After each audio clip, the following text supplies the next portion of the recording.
Good morning. It is 6:30 a.m. That's the moon, not the sun. We got some sweet corn to pick. We're gonna pick as much as we possibly can find out here that's good. I don't want to take them not good stuff, given that this is a wholesale opportunity here. So we're gonna unplug our fence and start picking.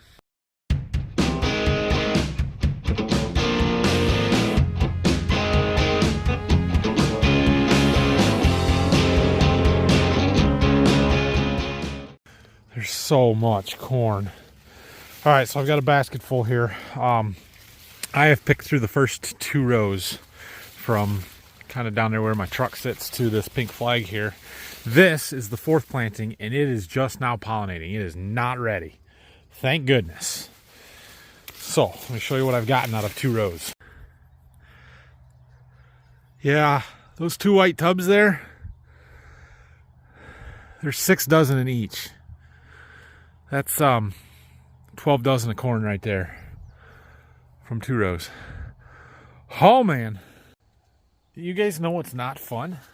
Being in literally dripping wet sweet corn at 7 o'clock in the morning trying to pick it. It's gross out here. It's okay. I don't know how much we're gonna do. I got 3 rows done and we're up to 16 dozen. There's a crazy amount of corn out here. Okay, well, we've got 6, 12, plus 4 dozen in each cooler, so that's another 12, so that's 24 dozen. There's 3 dozen in this basket.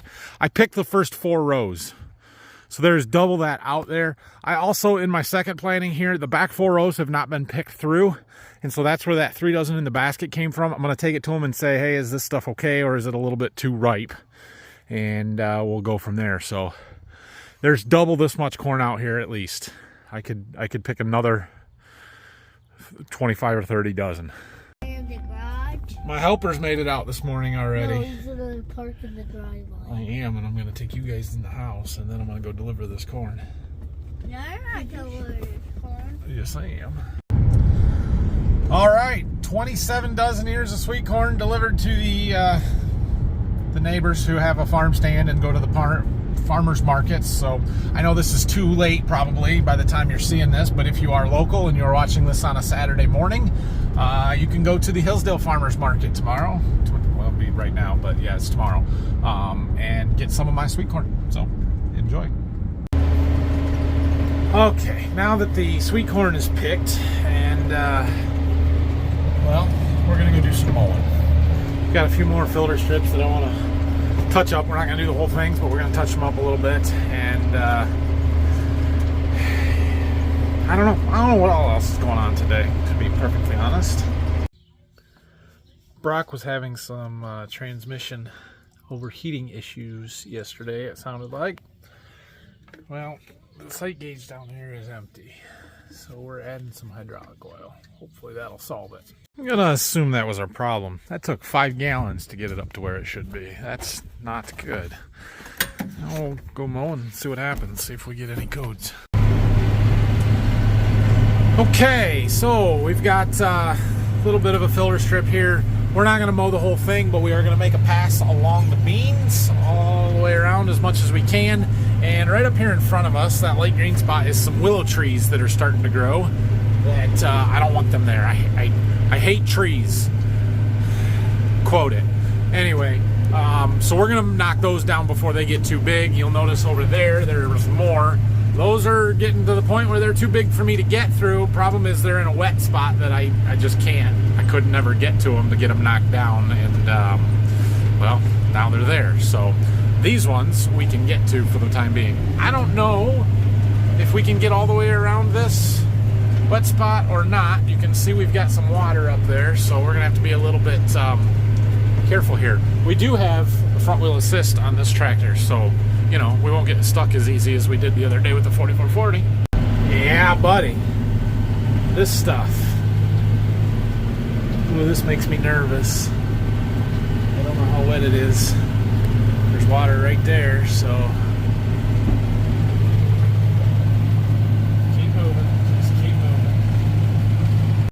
well, I can't quite make it around there kind of got a little land bridge here and a hole that way and a hole this way. And these holes have always been wet. They've always held water. That's why we farm around them. But usually when we get dry in the middle of the end of summer, there's not any water left and they dry up. I have a feeling that we have a broken tile or some issue that is causing so much water to be left in here, because it didn't used to be that way. The river is right there in those trees, so I think there's a tile that runs right through here, a main, but it's an old one. It's probably clay. It's probably breaking down, and well, it needs replaced. But that's probably not going to happen. At least not anytime soon. That'll do. Not come back for a couple of years anyway. Alright, we're going to head out to the road and go on to the next field on the other side of the river. Anybody allergic to ragweed pollen? Whoop, there's the corn. Yeah, that's pretty solid ragweed pollen there. Yellow. Uh-oh. We may be in trouble. You see that smoke rolling out of that gearbox? Yeah. Back there is a pile of grass that got caught up under there, and it smoked the gearbox. Not good. So we stop everything and then we start it back up and see if it seems like it's going to be okay or not. Maybe time for new clutch pack and the slip plates and the slip clutch. Well, it's working for now. So we've got this triangle shaped field here. This is the last field of corn that we planted. This is all drowned out. Well, it's not drowned out. It never planted it. It's wet. It's very wet here. The river is right behind us. There's a creek that forms the other side of this triangle there. And whenever we get a lot of rain, it floods. Usually this right here and back that way, basically what's not mowed yet, is always underwater. I'm not convinced it's dry yet, but there's no water out here at the moment, so we are able to get across it right now and get it knocked down and mowed. This is not a filter strip. It's not part of any CRP program or anything like that, so there's no restrictions on when we can mow it. So we're just trying to knock it down and keep the weeds from going to seed too much, more or less. A lot of this here is grass now. There was a lot of that ragweed along the edges, but we're about getting it wrapped up. There's just a lot of surface area here to cover. Fun story about this field. So there is 15 acres in this field, triangular shaped, right? I remember when we first rented this farm, I don't remember exactly what year it was. I had to be maybe 13, 14, 15, somewhere in there. Dad sent me out here with the 4020 and our 8-foot John Deere 3-point mower and said go mow it. Dad farmed this. It was ragweeds taller than the 4020. I remember I spent hours out here with that little 8-foot mower. This one's 15 foot for reference, just going around and around and around. There was no corn. It was the whole field. Mowed it all down. 4020. Good times. There. That took a little while. So, all right, we're gonna jump across through a ditch this time, and we got some filter strips on the other side to do. Same kind of deal as the first one here. We're just making a pass or a pass and a half along the corn. We're not gonna mow all this, even though it really needs it. It's getting crazy thick, grown up grass there, but we don't own this. It is part of a government filter strip program. We are within our window to mow it, but Dad sort of said, well, do a little bit, but don't mow the whole thing, because we don't know, one, if the landlord really wants it all mowed, and two, technically the stipulations on mowing stuff is like 1 out of 3 years kind of thing. So we just do a little bit here. Somebody's been driving back here. There are tracks through it. It wasn't me, but it is nice to have this mowed down, especially along the edges, so that I can get back here with the gator to take a look at stuff. So it makes it easier to go do some crop scouting. It's nice when we're in here to harvest, because you can see, right here, obviously it's not as big a deal if there's trees along the edge that are down or something like that, because we're far enough away. But it keeps the weeds back, keeps the weed seed pressure not so bad quite along the edge, because we mow those down before they head out and go to seed. So I don't know. Plus it looks nice, and something that we like to do. Okay, we're done mowing. It is 10 after 12 already, so it's lunchtime. And I just got a call from the people that I took that sweet corn to, and they said, if you got another 20 dozen, we'll take it. Okay, so I guess we get to go pick some more sweet corn and take it over to them. I picked some more sweet corn. There's another 25 dozen. Holy crap, that was a lot. That's 25 and 23, almost 50 for the day. No, I took 27 this morning. 27 and 25, that's 52. I was gonna say, I thought we were over 50. That's a lot. So, but I've got that stuff all picked through. There's a row and a half left in my third planting here, which goes up to that stake, pink flag there. So the last row and a half is good, and then this stuff is still pink silks. It's gonna be 2 weeks yet on this stuff, I would say. And then we have another planting and a half, 2 plantings really, that have yet to tassel. So we've got a little break here, but by the end of August we'll have some more sweet corn for a while yet. Whew. But the good news is we can move our fence all the way back to there, and I can get rid of all this, which means I can get in here and do some dirt work a little bit better. So that'll be nice. It's a lot of work to move the fence, but it'll be worth it. Okay, sweet corn is picked and delivered. And, well, it's time to go scout some fields. Quick, check it out. Look who's home. Hey, everyone. Anna's back from her summer internship. We'll get into that sometime, but not today. So we're gonna go scout some fields together. Yesterday when I was working by my house, Phil showed up and brought me a soybean leaf that had some yellowing on it. He's like, what's going on here? It was sudden death syndrome. So we need to go look and see if we can find that in some of our bean fields. And Anna wants to go see the irrigated cornfield, so we're gonna go check it out. Straw guys are out today trying to finish up baling. This is the last field they got, so they got everything that way done. There's maybe 30 acres to the north that they're working on. Hopefully they can get it finished up. All right, let's start looking at some beans. So this is a 3-1 bean, 3132s, planted on April 28th, and they're tall. They are more than waist high on me, or every bit of waist high. There's a little grasshopper. And we've got a few holes in the leaves, nothing horrible. We did spray this. I think we put insecticide in here. This field may have gotten some with insecticide, some without actually, so I'm not sure in the spot that we're standing in exactly. I do see some yellowing on some leaves. That is not sudden death syndrome. I'm not sure what it is, but I don't know. Let's pull a plant. Oh, we got pods. We got good beans here. Those don't look bad. I mean, they're not the best beans I've ever seen, but yeah, all right. Let me pull some leaves off here so we can look at the nodes and the pods a little bit better. But look how close those nodes are. The beans are practically overlapping on the bottom of that stem. All the way up it, really. That's good. All right, so I stripped all of the leaves off of there, and you can now see all of the pods and see how they are attached to an individual node.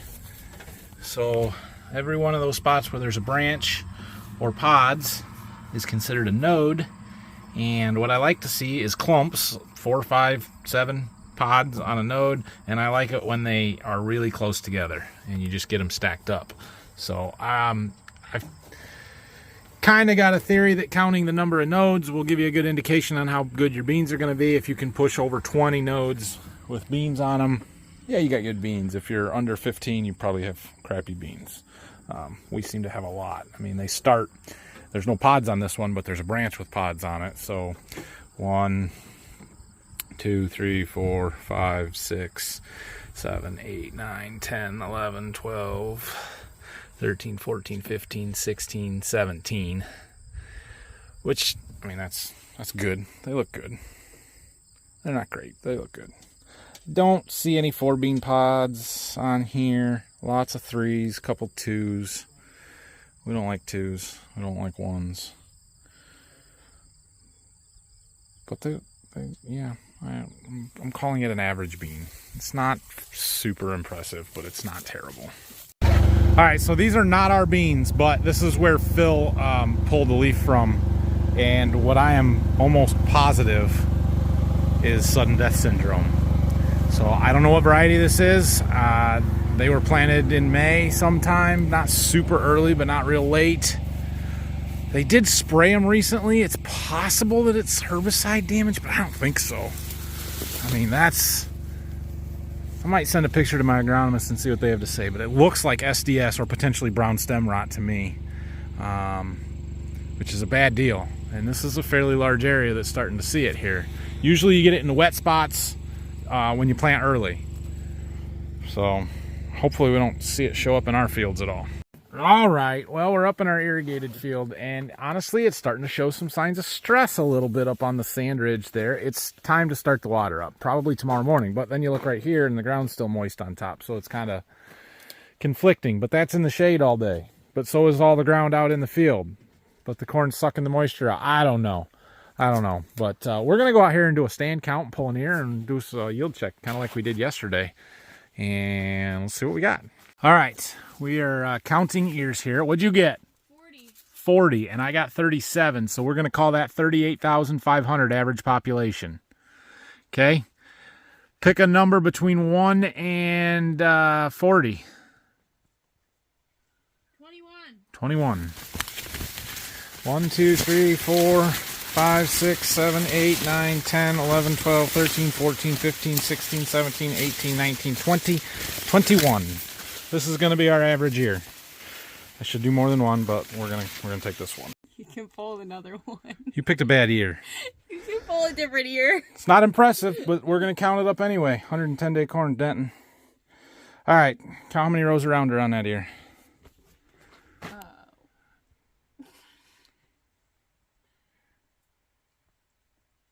16. 16. Okay, how many length? Let me get my calculator fired up. What'd you say? 34. 34. So it's a 16 by 34 ear. Break it in half just for fun. So 16 times 34 times 38.5 divided by... See, here's where I think we're going to win on this, is the fact that the kernel depth and size is going to be so big because of all the water that we are putting on. That's what I think. We'll see if that holds true or not, but we're going to start at 80,000. So divided by 80 is 261. If that spot's 261, I won't complain. If by chance, oops, not the right one, we go 16 by 34, 34 by 20, nope, 38.5. divided by 70,000 kernels per bushel, that's 299. That gets us to our 300. See, that's where the yield comes from. It's the population, and it's the size of the kernels. This hybrid, 10D21, it is not going to throw big, impressive ears. I've said that from the very beginning. It is a fixed ear, determinate ear, and it doesn't flex. It's going to have the same size ears basically no matter what. Now, that one may be a touch smaller than some of the other ones, but we're not going for giant ears up here. We're going for lots and lots of them and really big kernels on those ears. Do you know that? I didn't know that on this field, but I know what that means. Oh, good job. All right, let's go check out the other hybrid and maybe a better spot in the field. We're not in the best part of this field either. All right, we are in a different spot of the field, different hybrid. This one is super tall. Some of these ears are above my head. It's crazy, even when I'm standing up, not crouched down. What'd you get? 35. Wow. And I got 34, so that's good. We're shooting for 35.5 here, so very, very good stand. Didn't lose much. That is good. All right, you sticking with 21? Or are you going to pick a better number this time? 15. 15, she says. Okay. 1, 2, 3, 4, 5, 6, 7, 8, 9, 10, 11, 12, 13, 14, 15. It's that one. Looks like a good one. Let's see what we got. I bet this comes back better. It looks a little better. Not really denting. Just starting maybe. A couple kernels. But this is 112 day. Count it up.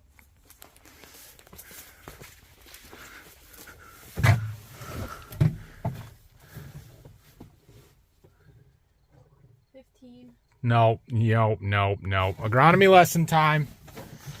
You will always, always, always have an even number of rows around on an ear of corn. So 15 is not possible. Try again. 16, she says. That's better. 16 times 42 times 34.5 divided by, start with our 80, 289. That's good. How's the ear look? Pretty good. Pretty impressive. This is going to be good corn. All right, let's do 16 by 42. Did you say 42? Yeah, that sounds right. I thought so. 42 by 34.5 divided by 70. It's 331. This might be our 300 bushel corn entry up here. Might be. It's going to be really good. I do know that. This is 12S75 for those of you wondering. Oh, you got it dirty. Oh, it's time for a basketball tournament apparently.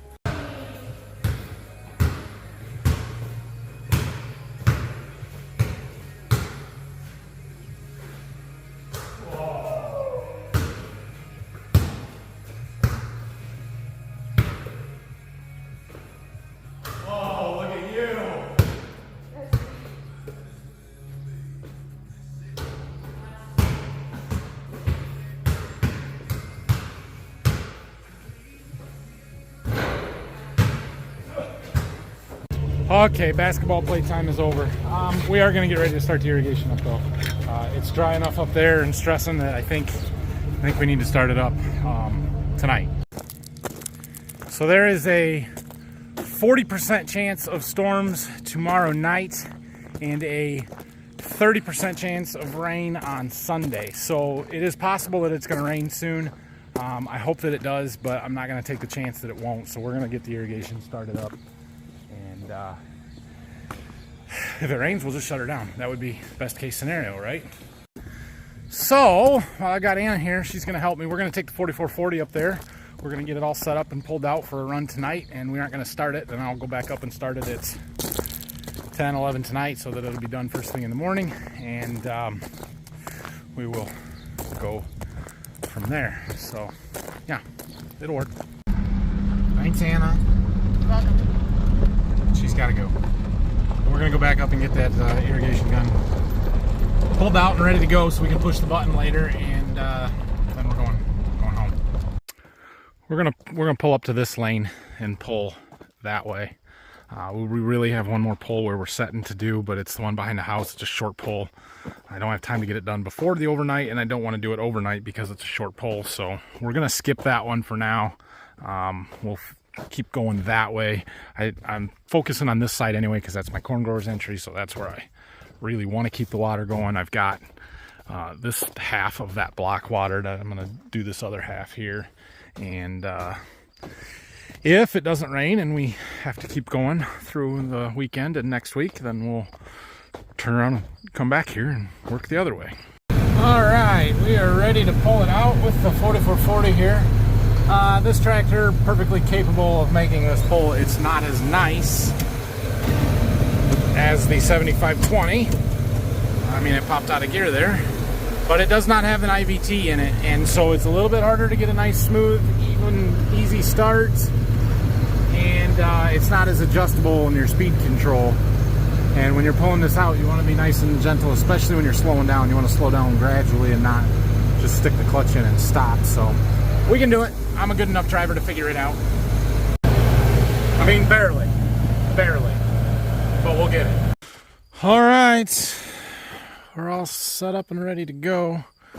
I got fuel. I'm gonna go put in the generator, and then we'll come back up later and start it. 1,220 feet. That's what our full pulls are. All right, well, we're done for the day, except for starting that up, but we'll wait till around 10 to do it. If I started at 10, it's done at 8 in the morning, so that usually works out pretty well. But thanks for watching today. Hope you enjoyed it. Have a great weekend. Oh yeah, okay.